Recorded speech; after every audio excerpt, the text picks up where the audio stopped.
So with the Silicon Valley situation, every day, every second, we get new information.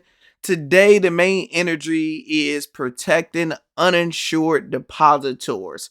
What that is, when you go to a bank and you see the FDIC sign it say insure it up to $250,000. Say if you had $1 million in that bank, yes, you are insured to that 250,000. But what about the extra 750K? What happens with that? So let's react to what they're talking about on Yahoo Finance. The sigh of relief for Silicon Valley Bank customers who now stand to recoup even uninsured deposits. And that's thanks to a narrow banking law exception tapped by the Biden administration. Yahoo Finance legal correspondent Alexis Keenan is here to explain. Hey, Alexis, I know a lot of people have questions here.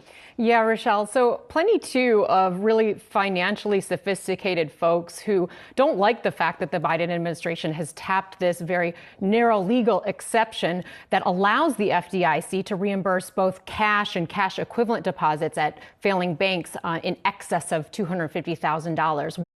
So this is a great move by the Biden administration that we had no idea about, never knew this existed. So we give Biden a lot of hate.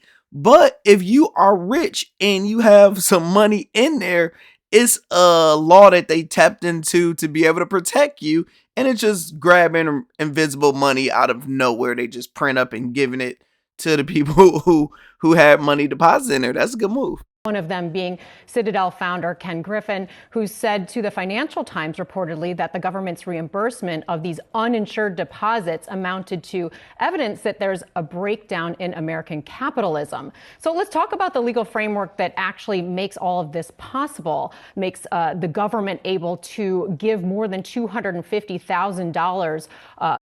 It's the same way we just randomly give trillions of dollars to Ukraine and wars, and we just, let's give a stimulus check. Let's just make money that we don't have just appear out of nowhere. That's just what they did. So uninsured deposits at these failed banks. It comes from a 1991 law, and it's called the Federal Deposit Insurance Corporation Improvement Act. And it was adopted in response to failures at both commercial banks as well as in the savings and loan industry. Okay, hold on a second. U.S. banking law govern FDIC, the Federal Deposit Insurance Corporation Improvement Act, take prompt correction actions when deposit capitals decline, choose resolution for banks, have at least in the 1980s. And the law actually decreases the FDIC's power by directing the agency to resolve bank failures at what they say is, quote, the least cost to taxpayers. And even if that means that the losses to the depositors, losses to uninsured depositors, creditors, as well as shareholders, even if they lose money, they're supposed to, by law, go ahead and make those limitations. But this very narrow exception, it comes into play when the U.S. Treasury Secretary decides that this least cost method of limiting, let's say, $250,000 to reimbursements of these depositors at failed banks, when the Treasury Secretary says that it would cause systematic risk by adopting that method and that more reimbursement from the government would actually lessen, quote, serious adverse effects to economic conditions or to financial stability. So critics, though, of course, calling this move a bailout. Legal experts tell me that that's kind of... So they're saying it's a systematic risk.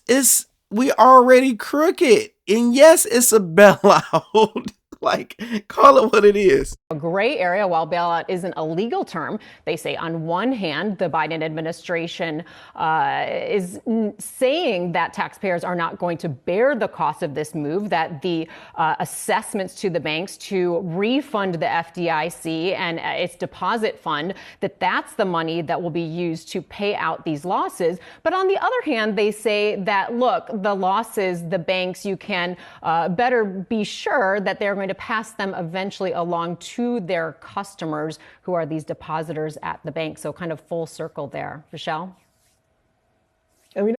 What's y'all thoughts about that, man? That's an interesting one. It's a good one. Let me know your thoughts in the comments about that.